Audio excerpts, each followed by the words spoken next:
TP partie 10. Donc, la partie 10 est une partie un peu plus petite, dont j'estime environ que ça pourrait vous prendre 30 minutes, mais c'est sûr que si vous ne savez pas exactement comment vous enligner, ça se peut que ça prenne plus de temps. Donc, peut-être qu'à place de 30 minutes, ça se peut que ça prenne une heure, je ne sais pas. Donc, l'objectif, c'est d'ajouter une option au menu général qui permet de basculer entre un affichage étendu, complet, et un affichage de taille plus réduite. Préalable, partie 9. Donc, je tiens à remercier Mathieu Boutillier pour ses précieuses remarques qui ont contribué à améliorer cette présentation. En fait, la partie 10 était originellement plutôt bien touffue, peut-être avec 2 heures de temps, mais finalement, Mathieu m'a déconseillé il y avait certaines sections que je faisais après. Mathieu m'a dit, je pense que ce serait mieux de ne pas faire ça, ça va être trop croustillant, donc finalement, j'ai abandonné cette partie-là. Donc, c'est pour ça que c'est un peu plus réduit. Donc, merci Mathieu de m'avoir, ramené un peu vers des objectifs plus ciblés. Alors, le plan, menu réduit, conclusion. Donc, avant, il y avait 3 parties. Là, il n'y en a plus rien qu'une. Puis les 3 parties, la première, c'était pas la plus compliquée. Donc,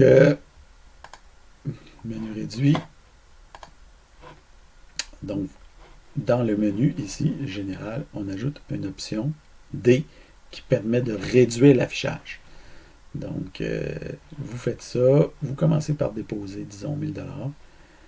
Et c'est-à-dire, il faut afficher ça, puis après ça, on dépose 1000 $. Donc là, on voit que ça s'affiche comme ça.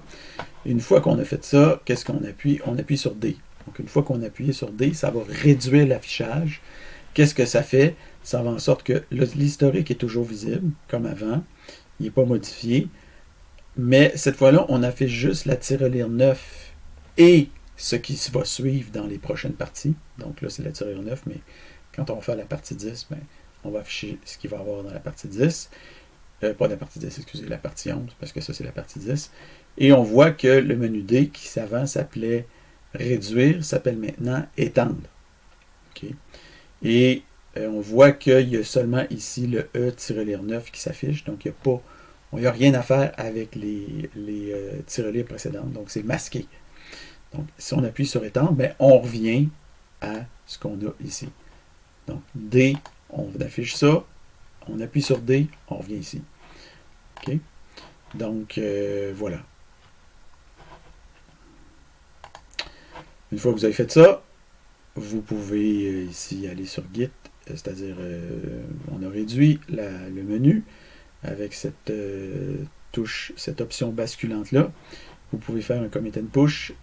Et si jamais vous avez vous vous demandez comment vous pourriez, faire ça, l'idéal c'est d'y réfléchir par vous-même, mais si jamais vous vous demandez comment on peut faire ça, moi je vous propose la solution que j'ai utilisée, qui est une solution parmi tant d'autres, okay, mais qui probablement est une solution qui peut s'appliquer. Donc vous irez voir ça si ça vous tente. Je n'irai pas le commenter pour vous.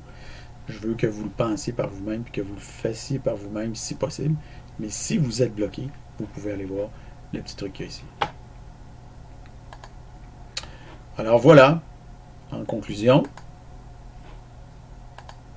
ben, le menu peut maintenant basculer entre une forme étendue et une forme plus réduite, ce qui va faciliter la suite du TP en limitant la quantité d'informations affichées par le menu général pour se concentrer sur l'essentiel, parce que là, on va tomber dans les comptes et la banque. Donc, on voulait un peu réduire les choses avant d'arriver là.